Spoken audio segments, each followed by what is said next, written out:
পাথর প্রতিমায় বঙ্গোপসাগর লাগোয়া বাঁধে ম্যানগ্রোভ এবং ঝাউ গাছ কেটে বিক্রির অভিযোগ। ম্যানগ্রোভ কেটে বিক্রির অভিযোগ, তৃণমূল নেতা কর্মীদের বিরুদ্ধে কাটা গাছ আটকে বিক্ষোভ দেখালেন গ্রামবাসীরা। আমরা এখানে বিক্ষোভ করছি আমাদের এই নদীবাঁধ থেকে রাতের অন্ধকারে এবং কিছু লেবার লাগিয়ে এখানকার মদদে কিছু আমাদের এই ঝাউ গাছগুলো কেটে নিয়ে গেছে।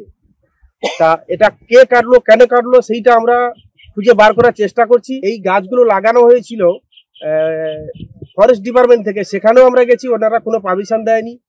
তবে আমরা একটা উড়া কোথায় শুনতে পাচ্ছি যে জি প্লটের প্রধান সাহেব নাকি এটা পারমিশন দিয়েছে, কোনো লিখিত দিয়েছে।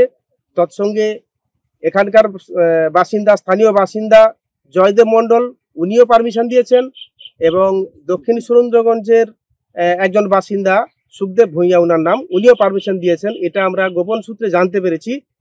এই নদী বাঁধের উপর যদি গাছগুলো এইভাবে কেটে ফেলে দিনের পর দিন, এমনিতে দুর্যোগ ঝড়ে তো কিছু গাছ নষ্ট হয়ে গেছে, তারপরেও যদি মানুষ এগুলো কেটে ফেলা হয়, তাহলে আমরা ভবিষ্যতে এই নদী বাঁধটা হারালে আমরা এখানে বসবাস করতে পারবো না।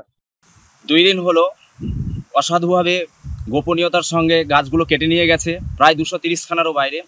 গ্রামবাসী সবাই বিক্ষোভ দেখাচ্ছে। জানতে পারি কারা গাছ কেটেছে জানেন?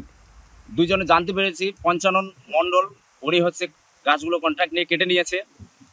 জানতে পারা যায় যে প্রধান নাকি পারমিশন দিয়েছে, জয়দেব মণ্ডল উনিও পারমিশন দিয়েছে, সুখদেব ভূঁইয়া, নজরুল মোল্লা এনারা পারমিশন দিয়েছে। কিন্তু রেঞ্জার অফিসার ওনারা কারা? এটা স্থানীয় লেভেলে শাসক দলের নেতৃত্ব, জি প্লট গ্রাম পঞ্চায়েতের। আমরা রেঞ্জারের কাছ থেকে জানতে পারি যে তাদের কাছ থেকে কোনোরূপ নেওয়া হয়নি যে পারমিশন, এবং থানাতেও জানানো হয়। কিছু গাছ রাতের অন্ধকারে পাচার হয়ে গেল, সেটা আটকানোর চেষ্টা করেছে গ্রামবাসীরা, এবং আমরা সবাই বিক্ষোভ দেখাচ্ছি। কিছু গাছও পড়ে রয়েছে।